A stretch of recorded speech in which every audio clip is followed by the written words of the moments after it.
Salah satu hal yang mempengaruhi pertumbuhan usaha dan bisnis adalah company culture. Apakah company culture itu? Company culture adalah budaya sebuah perusahaan yang menjadi sebuah format yang tak tertulis namun ada dan menjadi pola kerja seluruh orang yang ada dalam perusahaan tersebut. Bagaimana contoh company culture yang terjadi di perusahaan-perusahaan? Ada 3 macam. Company culture perusahaan yang baru, sudah ada, namun belum terbentuk maksimal. Atau culture perusahaan yang sudah berjalan, bergulir, dan sudah terbentuk. Ada juga perusahaan yang sedang dalam masa krisis, banyak perpecahan dan saling menjatuhkan. Nah, bagaimana membentuk, mempertahankan dan menyempurnakan, ataupun memformat ulang company culture yang hampir hancur? Apa keuntungan membentuk company culture dan bagaimana menjadi pribadi yang berpengaruh dalam company? Hadir dan temukan jawabannya di acara seminar Christian Professional Community dengan tema Transform Yourself, Transform Your Business. Pada hari Sabtu, tanggal 5 November 2016, jam 5 sore hingga 9 malam di Swiss Bell Inn, Manyar, Kertoharjo. Dengan pembicara, Pendeta Yakub Trihandoko selaku senior pastor di REC, Reform Exodus Community. Ketika kita mencoba untuk memimpikan sesuatu yang besar, kita selalu ingat kegagalan kita. Yang paling penting itu bukan jumlahnya, bukan tingkatnya, tetapi sikap kita menghadapi kegagalan. Kegagalan itu sumber kreasi dan sumber improvisasi. Dan Bapak Imam Wijoyo, beliau adalah Chairman IBMT, Institute of Business Management and Technology Surabaya. Untuk mencapai 3 hal yang jadi platform tadi, leadership, entrepreneurship, dan managerial skill itu kita menganut core value. I-nya integrity, B-nya breakthrough, M-nya magnificence, dan T-nya togetherness. Dengan investasi hanya sebesar 150.000 per orang untuk umum dan harga spesial untuk mahasiswa sebesar 125.000 per orang. Dapatkan cashback sebesar Rp20.000 dengan mendownload aplikasi Ada Katalog di Google Play Store. Info dan pendaftaran Saudari Desi 081 2327 2583 atau Saudara Ian 081 2320 77712. Segera daftarkan diri Anda.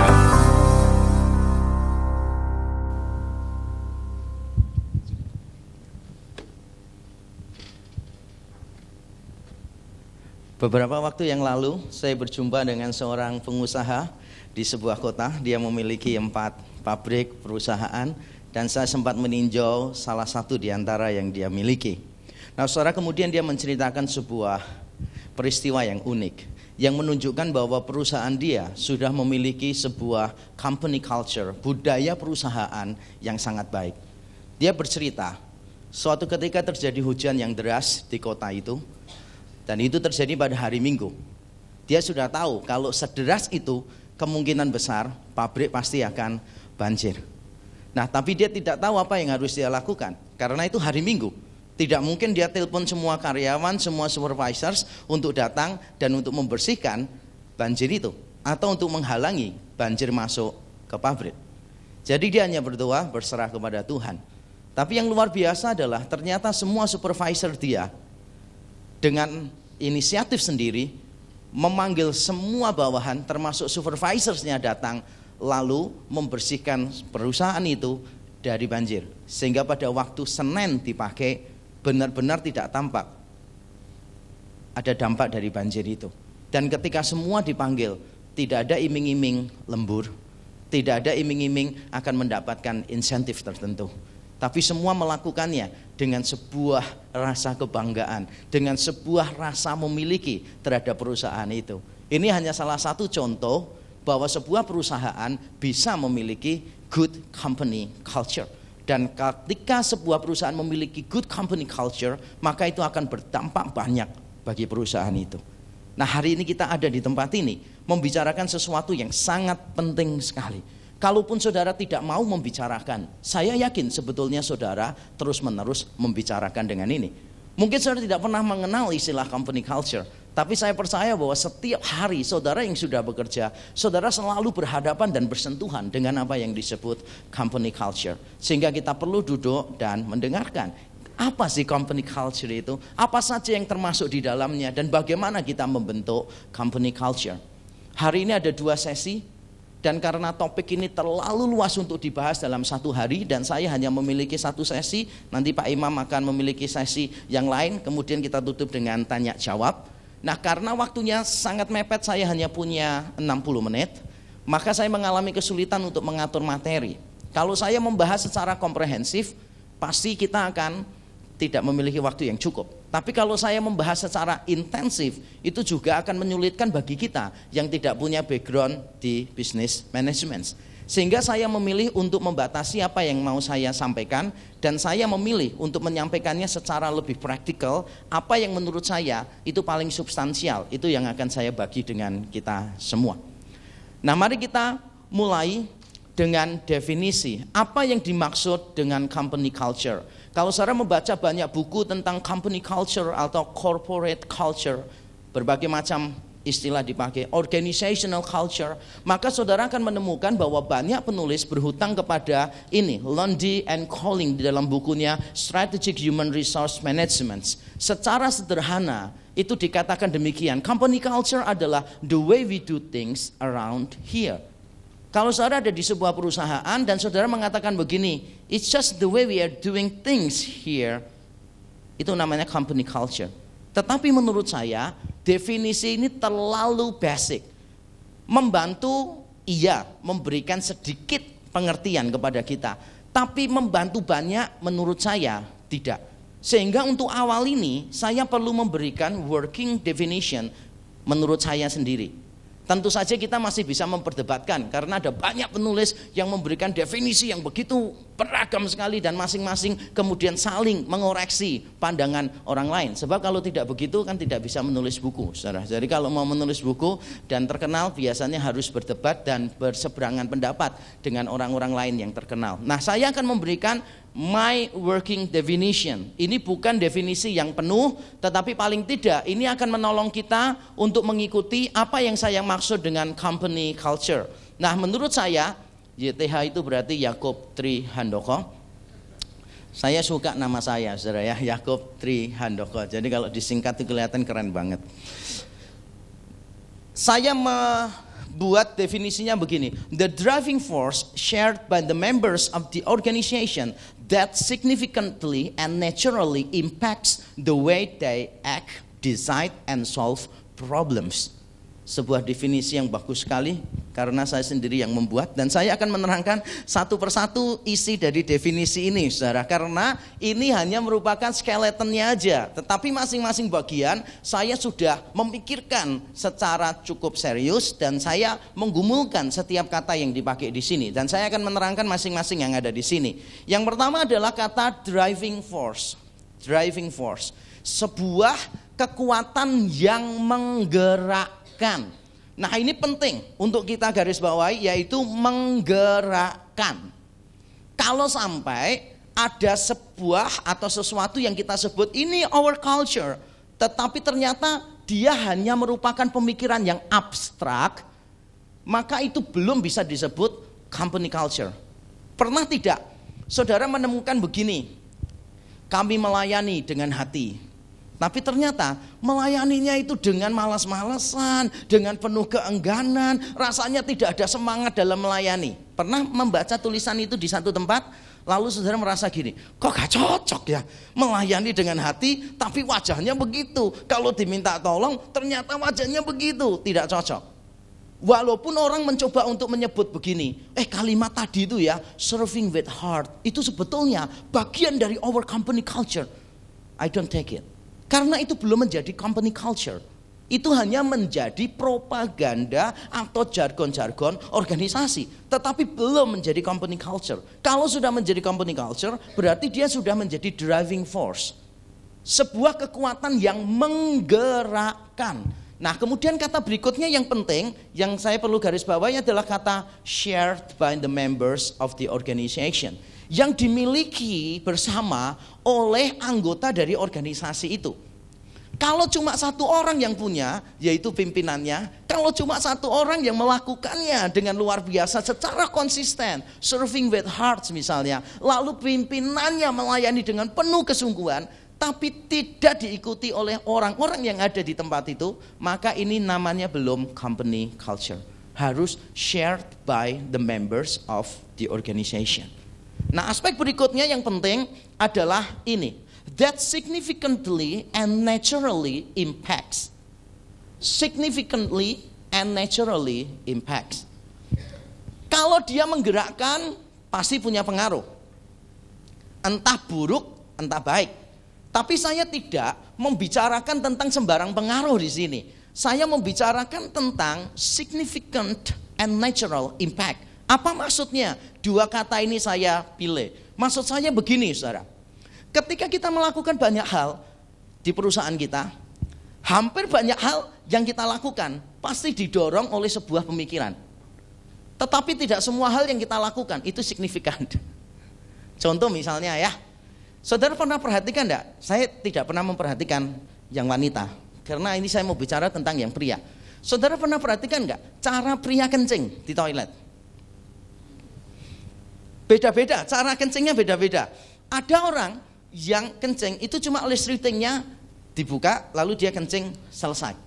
Tapi saya pernah melihat beberapa orang sampai sabutnya dilepas begitu kan, restriktingnya, kancingnya dilepas, celananya luar sama celana dalamnya itu dipelorotkan begitu loh, saudara. Terus saya berpikir, untuk apa ya orang melakukan itu? Pernah enggak memperhatikan cara orang kencing berbeda? Saat habis kencing ada yang cuci tangan, ada yang tidak cuci tangan. Yang cuci tangan ada yang pakai sabun, ada yang tidak. Cuma cuci tangan biasa lalu taruh di rambut kan gitu. Macam-macam lah gaya orang kencing, macam-macam. Saya berharap yang wanita tidak ingin tahu, percaya saja dengan cerita saya. Cara saudara kencing mungkin tidak punya banyak pengaruh. Dipengaruhi sesuatu enggak? Pasti. Budaya di keluarga misalnya. Dipengaruhi dengan yang lain enggak? Pasti dipengaruhi dengan yang lain. Tetapi itu bukan pengaruh yang secara signifikan. Saya pernah ada di satu gereja, tulisannya begini, heboh banget di kamar mandinya.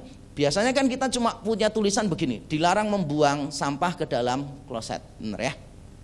Di gereja itu tidak, dilarang membuang sampah dan sebagainya. Titik 2, pembalut wanita, sepatu, kaos kaki, dan sampah-sampah yang lain. Disebutkan satu persatu loh, saudara. Ketika saya membaca itu, saya bisa tahu situasi di tempat itu. Berarti orang-orang yang ada di tempat itu benar-benar keterlaluan ya. Berarti pernah itu sepatu anak kecil misalnya, yang satu hilang atau sudah sobek atau sudah rusak, langsung dimasukkan di sana, di flash, kan berarti begitu kan. Kalau tidak pernah ada kejadian, untuk apa sepatu ditulis di sana? Kaos kaki ditulis gitu kan. Berarti kan sudah pernah kejadian semacam itu. Nah, cara kita melakukan sesuatu tidak selalu dipengaruhi secara signifikan. Dan apa yang kita lakukan tidak selalu signifikan bagi perusahaan. Nah, yang saya sebut company culture itu bukan segala sesuatu yang kita lakukan dan digerakkan, bukan. Tetapi segala sesuatu yang signifikan yang kita dipengaruhi secara signifikan juga. Nah, bukan hanya signifikan, tapi kata kunci yang lain adalah naturally. Jadi naturally impact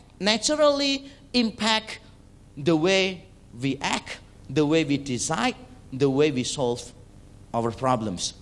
Ada yang sifatnya itu natural. Misalnya begini, kalau saudara datang di satu tempat, lalu sebelum saudara sampai ke pintu, orangnya cepat-cepat bergegas bukakan pintu, lalu mengatakan silahkan gitu.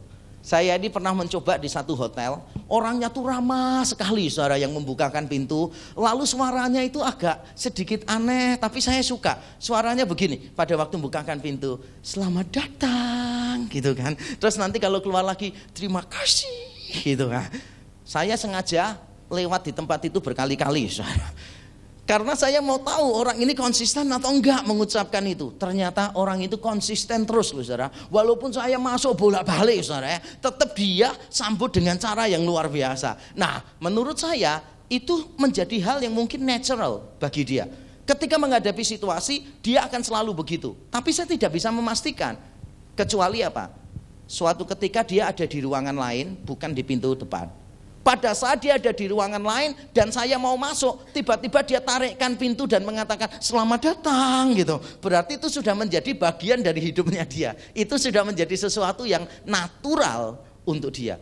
Jadi tidak dibuat-buat, bukan hanya karena mengikuti SOP, tetapi benar-benar secara naturally memang dia melakukan itu. Ini namanya company culture.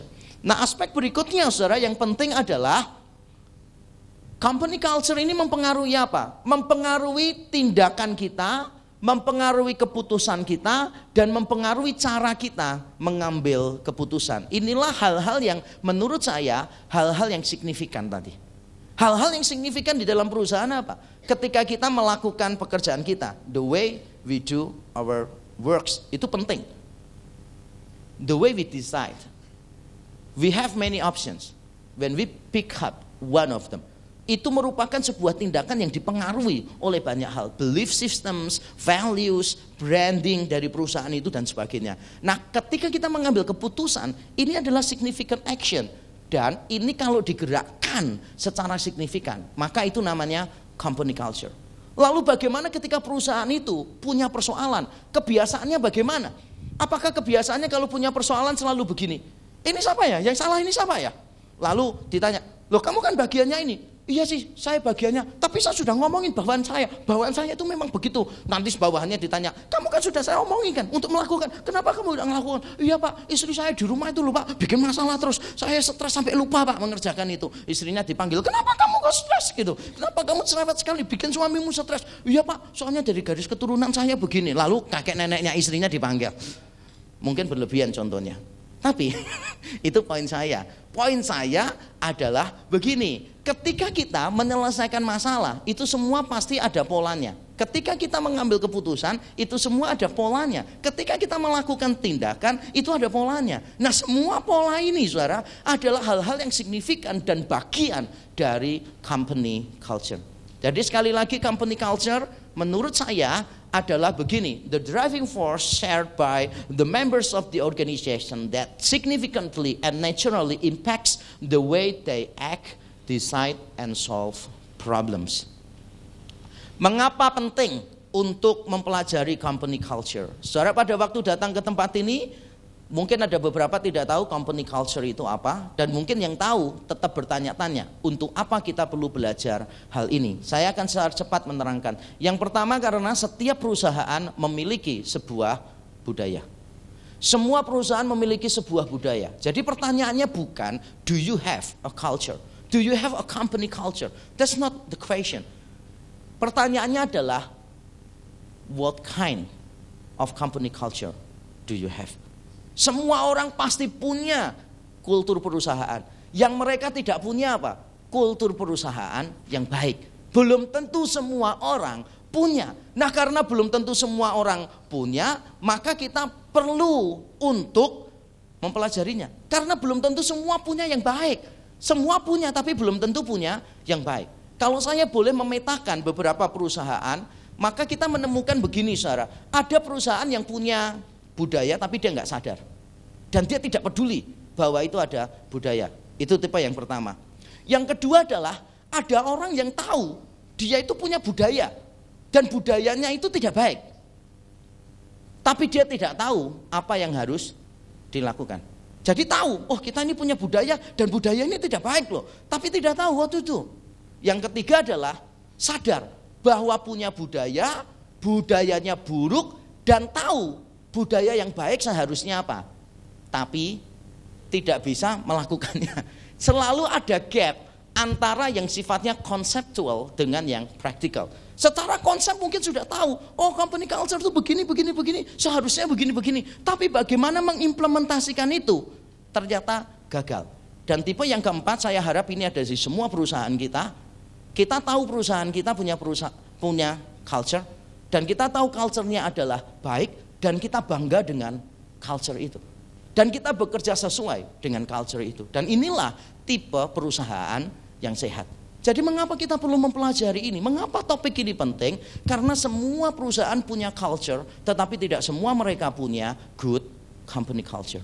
Yang kedua, saudara, mengapa kita perlu mempelajari ini? Karena company culture itu mempengaruhi begitu banyak aspek di dalam perusahaan. Saya ambil contoh aja yang sederhana misalnya. Ada seorang yang pernah meneliti tentang jarak meja dan telepon dan pengaruhnya bagi income perusahaan. Saya pernah membaca sebuah artikel bisnis membahas tentang jarak penempatan telepon dengan meja orang yang bertugas untuk mengambil telepon itu. Jadi biasanya di satu ruangan dalam konteks kerjaannya dia, dalam satu ruangan yang besar itu cuma ada 2 telepon. Dan biasanya siapa saja yang tidak sedang fokus pada satu pekerjaan, begitu ini bunyi dia akan pergi untuk mengambil. Nah, orang ini di dalam artikelnya dia menghitung jumlah langkah yang diperlukan untuk mengambil telepon ini. Pada waktu dia hitung dalam sehari berapa kali telepon itu berdering dan berapa langkah yang diperlukan, maka dia membuat estimasi. Berarti dalam 1 hari kerja 8 jam, itu berarti ada sekian jam yang tidak efektif. Gara-gara dipakai untuk apa? Jalan bolak-balik. Dan bukan cuma itu, persoalannya begini. Kalau saudara telepon di satu tempat, teleponnya berbunyi 10 kali baru diangkat, dengan bunyi sekali langsung diangkat. Mempengaruhi persepsi saudara terhadap perusahaan itu atau tidak? Jujur, pernah nggak sih kita telepon perusahaan lama gitu baru diangkat? Atau saudara telepon langsung diangkat gitu? Pasti mempengaruhi. Begitu diangkat kita senang. Apalagi begitu diangkat orangnya tahu kebutuhan kita apa, ya kan? Begitu diangkat langsung tahu mau utang berapa lagi, Pak. Wah, gitu kan berarti kita senang, berarti mengerti banget tuh kesusahan hidup kita. Ini persepsi umum yang nanti berpengaruh besar terhadap apa? Nama perusahaan, branding perusahaan. Jadi orang kan nggak mau peduli begini. Oh ya, soalnya itu ya lama berderingnya 10 kali baru diangkat. Kenapa? Karena yang telepon begitu banyak orang. Saya yakin orang nggak mau peduli. Orang pasti akan mengatakan begini, kalau yang telepon banyak orang, berarti kamu harus hire more workers to become the phone. Maka ini penting sekali ketika sebuah perusahaan punya kultur dalam menjawab telepon, dalam mengatur penempatannya. Ini saja sudah punya pengaruh yang besar. Nah, company culture itu punya banyak pengaruh. Misalnya pada branding. Kalau saudara mau menciptakan sebuah company culture, nanti Pak Imam akan menjelaskan lebih detail lagi, maka ada banyak hal yang saudara harus pikirkan. Selain visi dari perusahaan dan sebagainya, salah satu adalah branding. Produk atau jasa yang saudara mau tawarkan itu apa, lalu itu harus terimplementasi di dalam kultur perusahaan itu. Bayangkan ya, kalau misalnya saudara itu usaha restoran, yang paling penting apa kalau usaha restoran? Konsumen itu paling penting tahu apa tentang perusahaan itu. Bahwa perusahaan itu pertama bersih. Walaupun enak tapi gak bersih, susah. Susah untung besar. Tapi kalau untungnya banyak, iya. Dalam arti begini, mungkin banyak orang yang menengah ke bawah tidak peduli dengan kebersihan, dia bisa langsung ke sana. Tetapi saya yakin kalau makanannya enak tapi plus bersih, maka itu akan membawa pengaruh besar. Saudara sadar atau tidak sadar bahwa beberapa resto itu sengaja menempatkan dapurnya semuanya bentuknya kaca, sehingga konsumen bisa melihat dapurnya. Tujuannya apa? Membuktikan bahwa pengolahan makanan di sana semuanya terjadi dengan cara yang higienis. Misalnya kokinya memakai masker, kemudian tangannya pakai kaos tangan dan sebagainya. Untuk menunjukkan bahwa setiap benda yang dipegang itu pasti bersih. Makanya ditunjukkan. Kalau nggak ditunjukkan susah. Nah, kalau saudara punya branding tertentu, maka seharusnya itu akan tercermin di dalam budaya kita. Saya ngambil contoh misalnya gereja. Di tempat saya itu punya slogan CTM, Care, Teaching, Mission. Nah, saya ambil contoh care.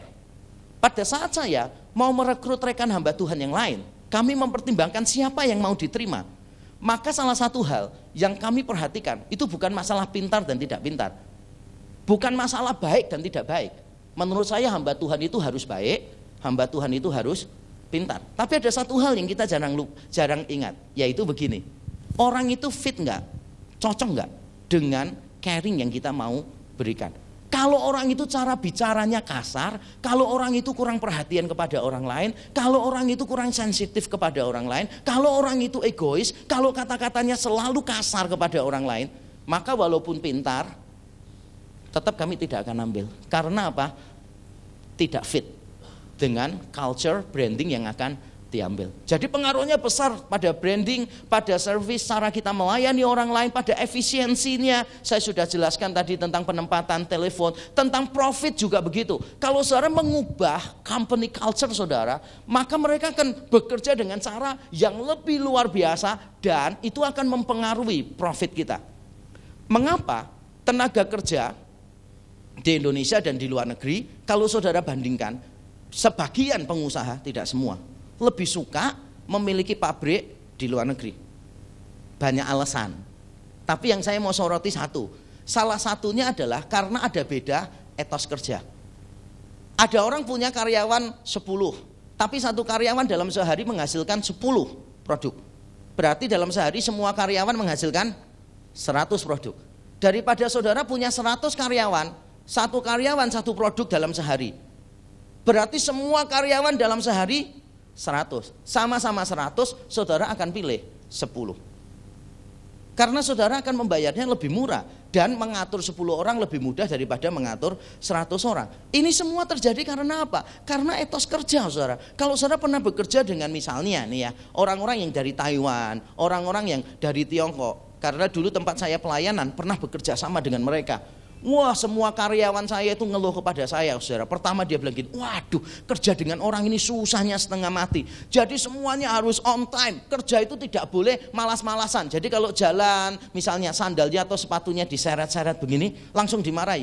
Kamu kalau begitu ya, tandanya kamu tuh malas. Angkat kaki. Kalau kamu nggak bisa ngangkat kaki untuk jalan, bagaimana kamu bisa kerja dengan baik? Jadi semuanya salah. Nanti kalau ngerjakan sesuatu pelan-pelan, nanti dimarahi. Jadi semua benar-benar dibuat etos kerjanya, tempo kerjanya diperbaiki semua, menciptakan sebuah company culture. Dan ternyata setelah selesai, semua karyawan itu bilang, wah memang luar biasa cara kerja orang ini. Dan yang dihasilkan lebih banyak. Company culture punya pengaruh yang besar.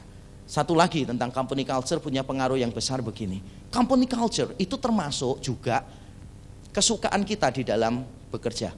Atmosfer pekerjaan yang membuat kita merasa nyaman dengan pekerjaan itu. Dan saudara tahu, orang yang merasa nyaman mengerjakan pekerjaannya itu beda dengan orang yang terpaksa mengerjakan pekerjaannya. Saya yakin saudara semua sudah tahu, saya nggak perlu jelaskan panjang lebar. Ada orang yang mengerjakan kerjaannya beres, tapi tidak bersuka cita. Wajahnya itu kelihatan sekali kalau orang ini ternyata malas-malasan, enggan di dalam bekerja. Nah kalau kita melihat karyawan kayak begitu satu, enggak apa-apa. Bisa bayangkan kalau teman kerja kita itu 50 semua wajahnya kayak begitu. Susah untuk dihadapi. Punya pengaruh yang besar. Dan yang ketiga, mengapa kita perlu belajar company culture? Karena company culture yang baik, good company culture, itu membuat orang-orang lebih berdedikasi dan lebih berkomitmen. Lebih berdedikasi dan lebih berkomitmen. Beberapa orang secara bertahan di satu perusahaan, walaupun ditawari oleh perusahaan lain dengan gaji yang jauh lebih besar, dengan komisi yang jauh lebih besar, dengan iming-iming secara materi yang jauh lebih besar, tetapi saya melihat sendiri beberapa orang memilih untuk bertahan di satu tempat. Dan kalau saudara tanya mengapa bertahan, jawaban yang umum adalah karena company culture. Dia di situ merasa menemukan jati dirinya. Di situ dia merasa anggota keluarga dari perusahaan dan sebagainya. Ini yang membuat orang semakin berdedikasi dan berkomitmen di dalam perusahaan. Makanya kita perlu belajar tentang company culture. Sayangnya tidak banyak orang yang mau belajar company culture. Menurut sebuah riset, saudara, 80% perusahaan tidak secara intensional membentuk company culture-nya. Tidak semua. Jadi hanya 20% perusahaan yang sadar bahwa kultur perusahaan itu penting dan dia perlu membentuk menjadi sebuah kultur yang baik. Hanya 20%. Kalau kita melihat company culture di tempat kita, mau tidak mau kita harus memperhatikan. Mengapa kita harus memperhatikan? Karena company culture itu kalau saya bilang a meeting point of diverse cultures. Kalau kita bicara tentang manusia, misalnya saudara tahu saya ini hasil dari berbagai macam budaya. Satu, budaya Tionghoa, karena saya lahir sebagai orang Tionghoa. Kedua, budaya Jawa, karena saya lahir dan besar itu di Pulau Jawa. Saudara, di sini ada yang tinggalnya di luar pulau? Saya yakin tidak ada ya.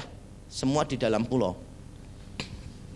Kalau di luar pulau berarti di tengah-tengah laut, saudara. Saya yakin semua di dalam pulau. Nah, saya memiliki budaya Tionghoa, ya. Saya memiliki budaya Jawa, iya. Tapi saya juga punya budaya Barat. Karena saya mengambil kuliah lanjutan saya, baik S2 maupun S3 di luar negeri. Satu di Amerika, satu di Eropa. Berarti ini menunjukkan saya ini hasil dari perpaduan budaya. Lalu jangan lupa, saya juga bagian dari global culture. Dengan adanya internet, dengan adanya teknologi, kita semua itu a part of the global culture. Mau tidak mau. Sehingga bayangkan ya, saya ini Tionghoa iya, Jawa iya, kemudian Barat iya, lalu global iya. Ketika saya ada di satu tempat itu juga akan diisi oleh orang-orang dengan begitu banyak budaya. Pada saat semua budaya itu berkumpul dalam diri satu orang, itu seringkali aja membuat kita bingung kok. Contoh ya, saya ini kalau pas di luar negeri ditanya orang, are you Chinese or Indonesian? Saya bingung jawabnya, saudara. Ya saya bilang, I'm Chinese Indonesian gitu. Lalu dia bilang, you do not look like Indonesian. Katanya, no, I'm Indonesian gitu. Tapi terus dia bilang, no, kalau Indonesian itu dark skin katanya. Saya bilang, oh ya nanti beberapa suku di Indonesia memang kulitnya agak gelap. Tapi saya ini orang Indonesia. Dia bilang, enggak, kamu orang Chinese rasanya. Tapi terus lalu diajak ngomong Mandarin, saya nggak bisa kan. Oh, you are not Chinese. Terus saya bingung, saya ini orang apa kalau begitu kan. Nah, kadangkala kita ini mengalami kesulitan untuk mendamaikan berbagai macam kultur di dalam diri kita satu orang. Nah, sekarang bayangkan satu orang dengan cultural baggage yang begitu beragam, ketemu dengan orang lain dengan nasib yang sama. Kira-kira gampang nggak? Nggak gampang. Pertemuannya itu akan menjadi, kalau saudara suka game, clash of civilization. Akan menjadi sebuah pertempuran kebudayaan ada di sana, saudara. Nah, persoalannya adalah the stronger will win the game, ya kan gitu. Nah, kalau kita membiarkan yang lebih kuat yang menang, celaka. Karena the stronger is not always the better one. Kalau kita biarkan yang lebih kuat yang menang, celaka. Karena tidak selalu yang lebih kuat itu adalah yang lebih baik. Maka apa yang harus kita lakukan? Yang harus kita lakukan ada tiga alternatif. Yang pertama, complain. Aduh, kerja di perusahaan ini tidak enak, semuanya males, bosnya galak, nggak bisa ngerti orang lain, rekan kerjaku juga begitu. Nah, komplain terus. Saya yakin saya tidak perlu mengajarkan bagaimana cara mengeluh yang baik. Kita semua by default, kita semua pandai dalam mengeluh. Yang kedua adalah confront. Jadi begitu masuk, kita langsung bilang, wah ini tidak benar, ini tidak benar. Jadi hari pertama kita sudah punya 5 musuh, ya kan? Kemudian hari kedua nambah 10 musuh. Nah, hari ketiga kita menjadi public enemy dan kemudian di kick out dari perusahaan itu. Saudara bisa confront langsung, wah ini tidak benar, bisa. Atau saudara bisa gini, conform. Mengikuti aja. Sudah tahu jelek, tapi kalau saya lawan, aduh, nanti saya tambah susah. Tapi kalau saya cuma mengeluh aja, aduh percuma. Ya sudahlah, lebih baik saya ikuti. Kalau saya ikuti mungkin saya mendapatkan benefit tertentu.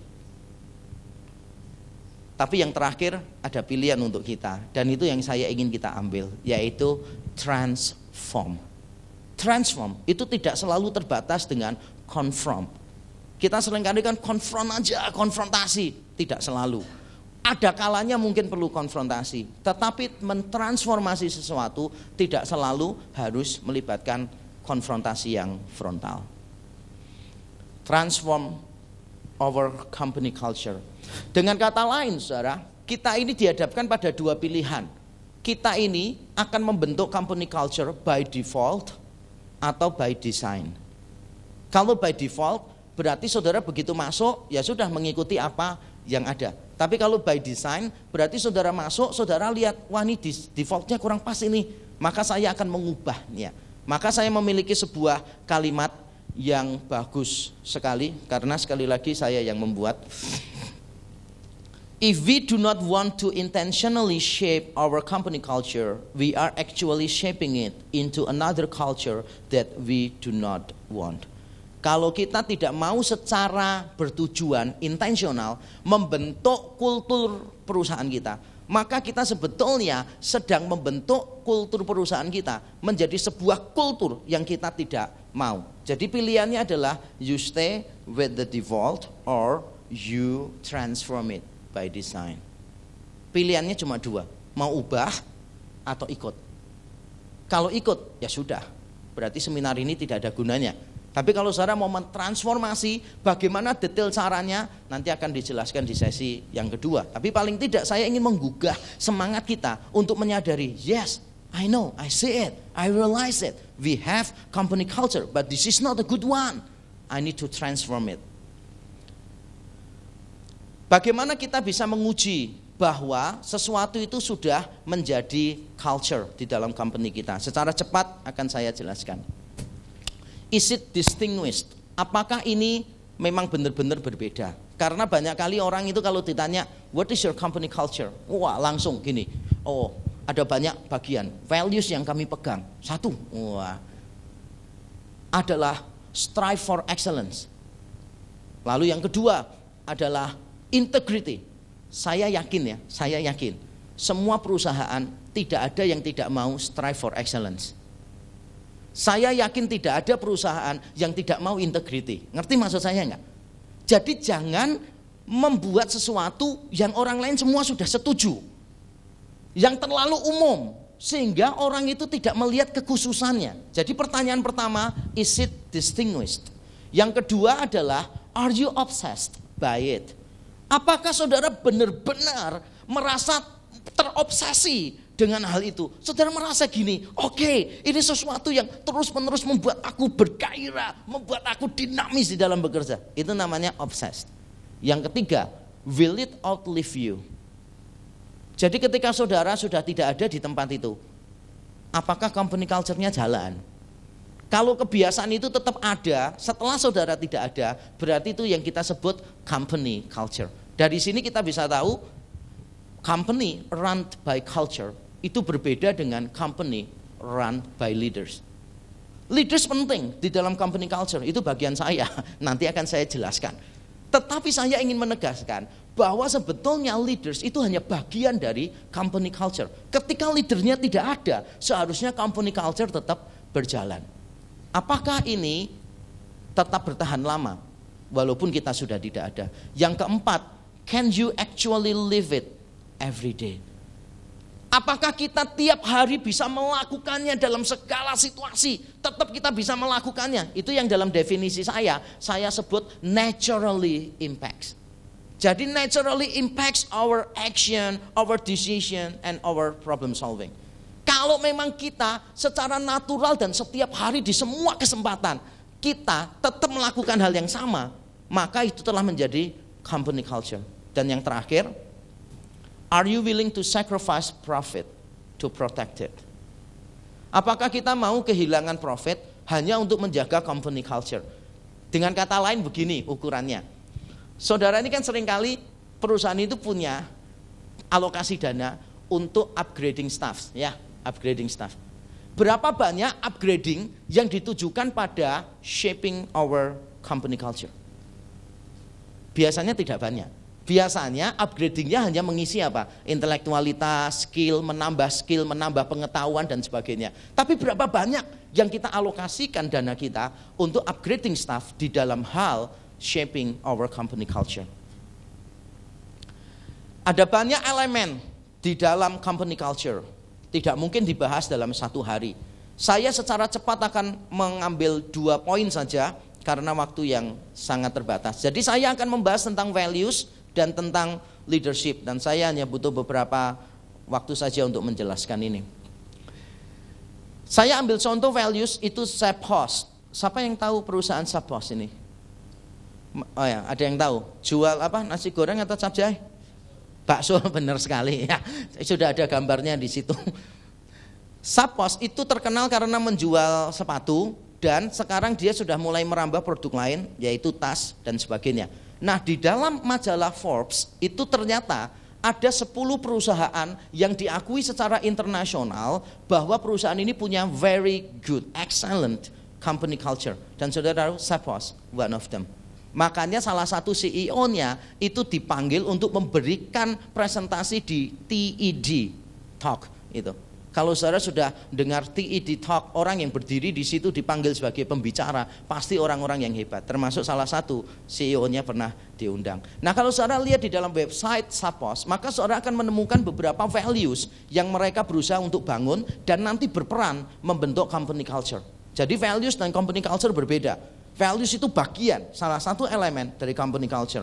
Misalnya dia menyebut begini, deliver wow through service. Jadi jangan sampai kita ini punya target cuma begini, yang penting pelanggan tidak komplain, udah cukup.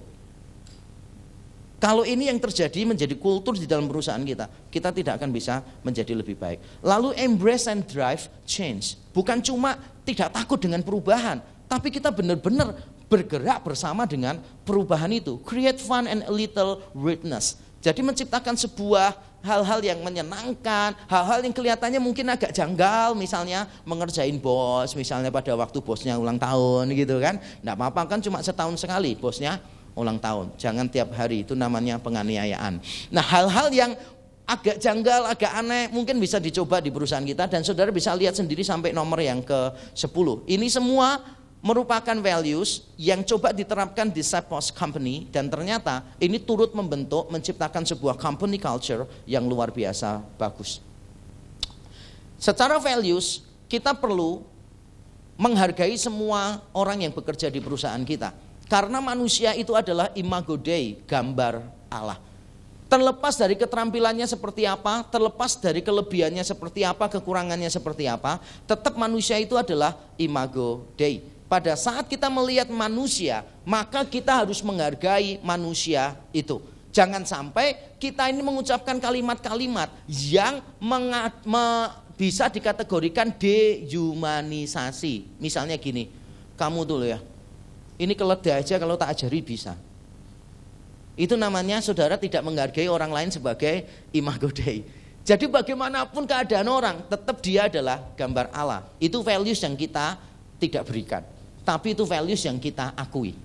Saya ulang ya sekali lagi, itu adalah values bukan yang kita berikan, tetapi yang kita akui, karena yang memberikan siapa? Allah sendiri. Ketika Allah menciptakan manusia di Kejadian 1:26, dia menciptakan, marilah kita menciptakan manusia menurut gambar dan rupa kita. Yang kedua saudara, kita harus melihat value bukan hanya dari orangnya, tetapi dari pekerjaannya. Dan saya akan menerangkan ada 3 macam value di dalam pekerjaan. Dan ini harus diberitahukan kepada orang-orang yang bekerja di perusahaan kita, supaya pada saat mereka doing their work, mereka tuh benar-benar bangga dengan apa yang mereka lakukan. Nah, apa saja value-nya? Yang pertama adalah theological value.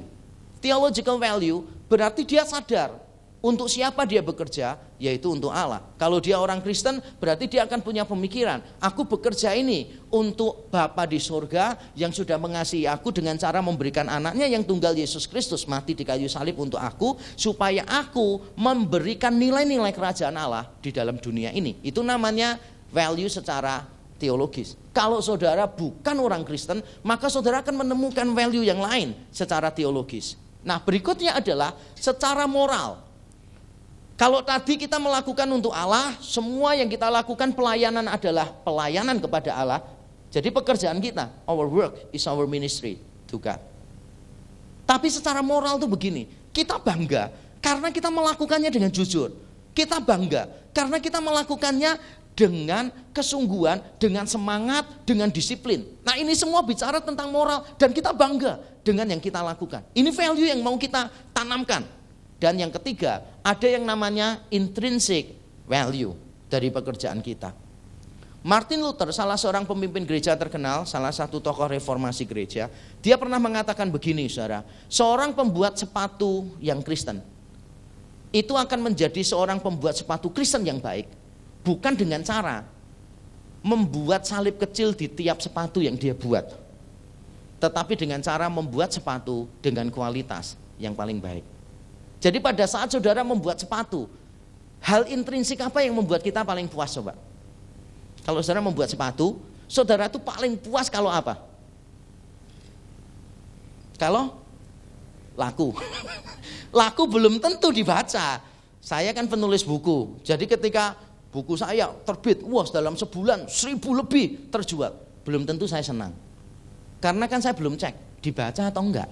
Karena saya baru bertemu dengan beberapa orang, wah Pak, saya sudah beli loh Pak, bukunya sudah dibaca, belum. Jadi sebetulnya kepuasan saya ketika menulis buku, itu bukan ketika buku saya dibeli orang. Sebab kalau kepuasan saya cuma buku saya dibeli orang, saya lebih baik bisnis yang lain yang lebih menguntungkan. Jadi saya bangga puas kalau buku saya dibeli, dibaca, dan mempengaruhi pemikiran dia. Itu saya puas.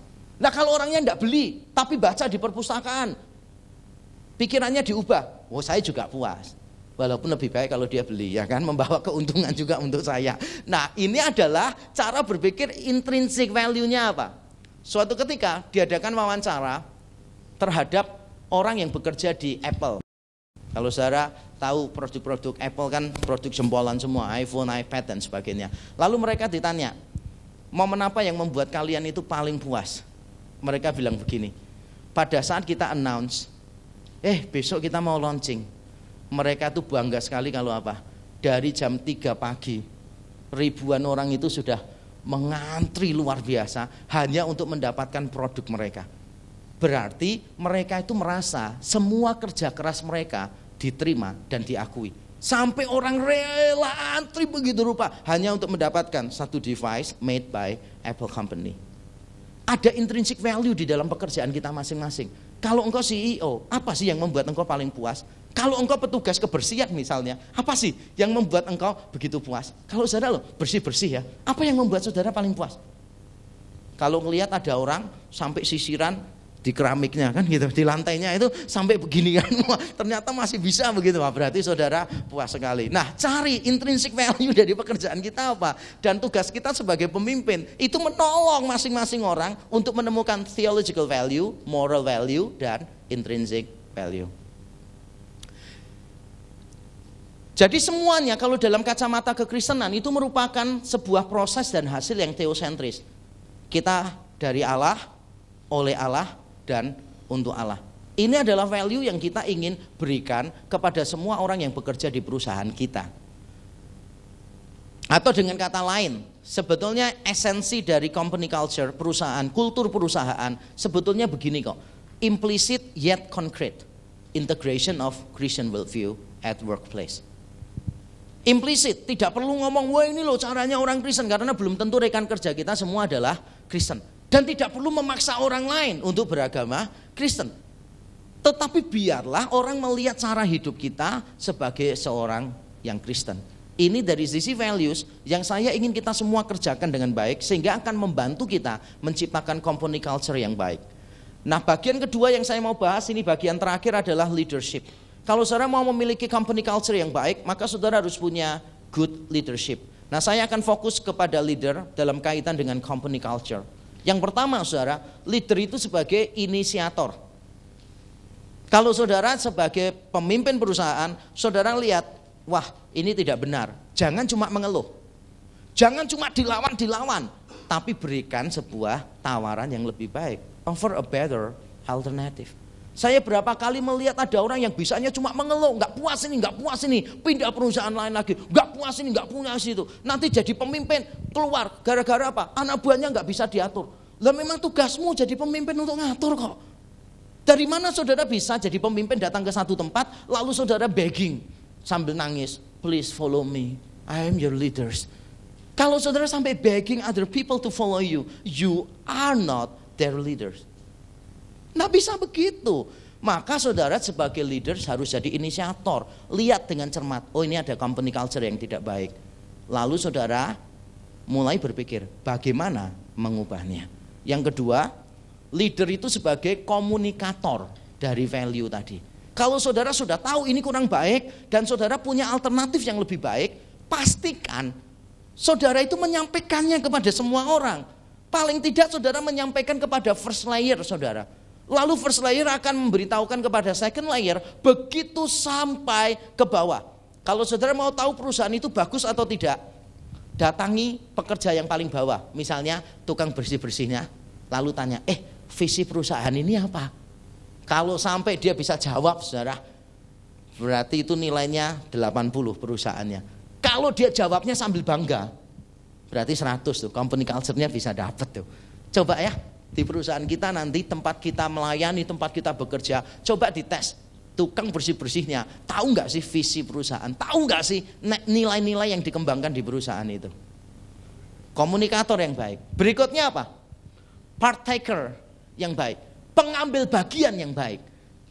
Jadi maksud saya begini, kita kadang-kala sebagai pemimpin, paling hebat tuh dalam memikirkan sesuatu, gitu. Saya punya konsep ini nih, nanti akan saya implementasikan dengan cara ini. Tapi kita seringkali hanya menuntut orang lain mengikuti itu. Kita tidak menempatkan diri kita sebagai bagian dari mereka.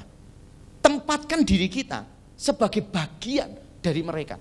Sebab kadang-kala kalau saudara itu sebagai pemimpin punya sesuatu yang hebat, saudara ini berdisiplin, saudara ini semuanya pokoknya bagus, bawahan saudara belum tentu mengikuti. Ada beberapa bawahan yang bilang begini, ya pantas saja dia disiplin, gajinya berapa? Kalau kita gajinya berapa ya? Ya pantas saja dia kerjanya sungguh-sungguh, dia akan punya saham, kita punya apa? Kita nggak punya apa-apa. Itu berarti ketika kita memberikan teladan, kita masih dilihat sebagai leader. Harusnya kita dilihat bukan hanya sebagai leader, tetapi sebagai partaker, pengambil bagian. Jadi kita ada bersama dengan mereka. Kalau filsafat Jawa, filsafat Indonesia yang lama itu bagus. Pemimpin itu ada di depan, ada di tengah, ada di belakang. Nah, yang ada di tengah tugasnya apa? Enggak tahu. Kalau ada di belakang tugasnya apa? Mendorong ya, mendorong. Kalau ada di depan, memberikan teladan, memberikan arahan. Kalau ada di tengah,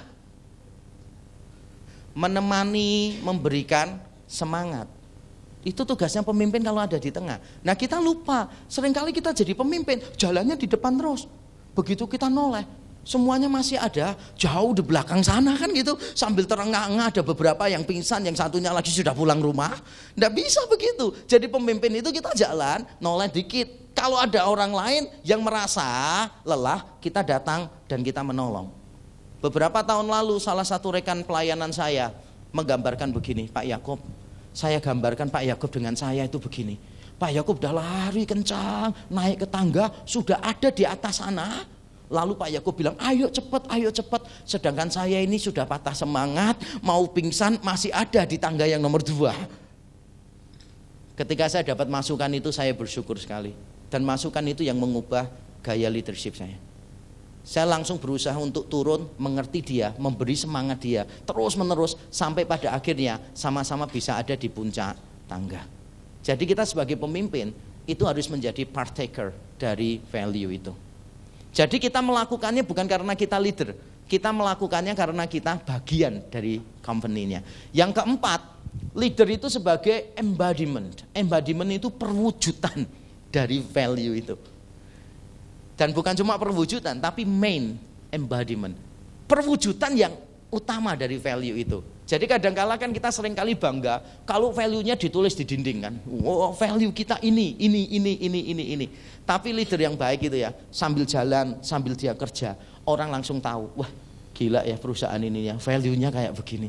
Saudara pernah nggak sih masuk perusahaan dan saudara lihat semua orang itu seolah-olah nggak ada waktu untuk bersantai-santai? Pernah? Saya pernah berapa kali masuk perusahaan itu, wah gila ya, orang ini ramah tapi tetap tidak mau membuang waktu. Ya Pak silahkan, apa yang saya bisa bantu? Oh ya begini, oh ya saya sebentar teleponkan ya, nanti ada staf saya yang akan menemani Bapak, saya akan mengerjakan yang lain. Nanti stafnya tiba-tiba sudah datang, Pak apa yang saya bisa bantu? Oh begini, wah Pak itu bukan bagian saya, tapi mari Pak saya ajak Bapak ketemu orangnya. Saya langsung, waduh ini perusahaannya berarti luar biasa. Tapi saya juga pernah mengurus satu surat di satu kantor. Saya nungguin orang ini, karena katanya kalau KTP ngurusnya ke dia. Jadi saya nungguin orang ini, dia lagi sibuk banget. Ada satu di sebelahnya dia, sedang menganggur mainan di handphonenya. Lalu saya tunggu sampai lama sekali. Lalu saya bilang, waduh, ini kalau saya tunggu terus, waktu saya habis. Saya iseng tanya ke sebelah, kalau KTP bisa ke sana? Bisa. Tapi wajahnya itu sambil, bisa. Saya berikan, dia mengurusi KTP saya dengan wajah yang tidak enak sama sekali. Sampai saya tanya sekali lagi, ini bener ya? Bisa ya sama ibu ya? Bisa. Dari tadi kayak tanya sama saya. Kan saya ada di situ untuk mengurus KTP, ngerti nggak maksud saya? Dan ketika saya lihat semua orang itu cara kerjanya begitu, nanti minta ini lama sekali, nanti pergi ke sini lama sekali gitu. Itu menunjukkan apa? Company culture-nya. Nah, leader tidak bisa begitu. Leader itu harus menjadi main embodiment of the value. Leader sebagai fasilitator dari value itu. Jadi kalau saudara sebagai leader, jangan komplain, mengeluh. Ini kok nggak bisa terrealisasi ya? Ini kok nggak bisa diimplementasikan ya? Jangan jadi orang yang mengeluh. Kalau engkau sebagai leader mengeluh, maka semua orang juga akan putus asa. Lah kamu aja sudah putus asa. Buktinya apa? Kamu banyak mengeluh. Leader itu jangan banyak mengeluh. Tenang aja. Nanti stres itu belakangan, ngerti nggak maksud saya? Jadi tenang, di hadapan semua itu tenang gitu loh saudara.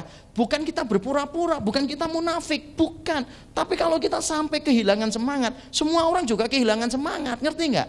Jadi saya berapa kali, kalau pas bingung gitu saya selalu ngomong gini, oke, ini situasinya berat, tapi saya yakin ada jalan keluar, beri saya waktu. Nggak gitu kan? Jadi kalau saudara nggak tahu itu, jangan wah saya juga nggak tahu ini ya apa ya, ditutup aja ya perusahaannya, janganlah. Jadi saudara kalau nggak tahu ngomongnya begini nih ya, saya kasih tahu ya, gini, waduh situasi ini sulit, saya sekarang tidak tahu jawabannya, beri saya 1 minggu, saya akan cari cara untuk mengetahui jawabannya. Tanya orang-orang lain. Kalau saudara gagal baru sekali, tanya sama yang sudah gagal 100 kali kan gitu. Bagaimana membuat dirimu terbiasa dengan kegagalan supaya tidak stres. Bukan itu poin saya.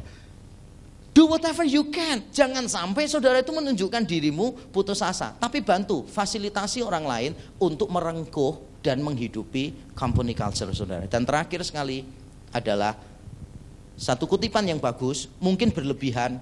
Mungkin ada beberapa hal saudara tidak setuju, tapi ini dari seorang teolog, seorang dokter, seorang filsuf yang bernama Albert Schweitzer. Dia mengatakan begini, example is not the main thing in influencing others, it is the only thing.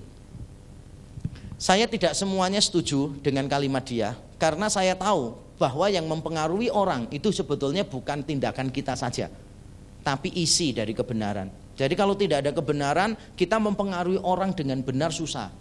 Tapi saya setuju bahwa keteladanan kita itu merupakan alat persuasi yang paling kuat untuk mengajak orang lain mengikuti kita. Sehingga kalau saudara mau memiliki good company culture, setelah saudara jadi inisiatornya, saudara jadi main embodimentnya, perwujudannya. Dan saudara kalau menjadi teladan begitu, maka orang lain akan mudah dipersuasi untuk mengikuti saudara.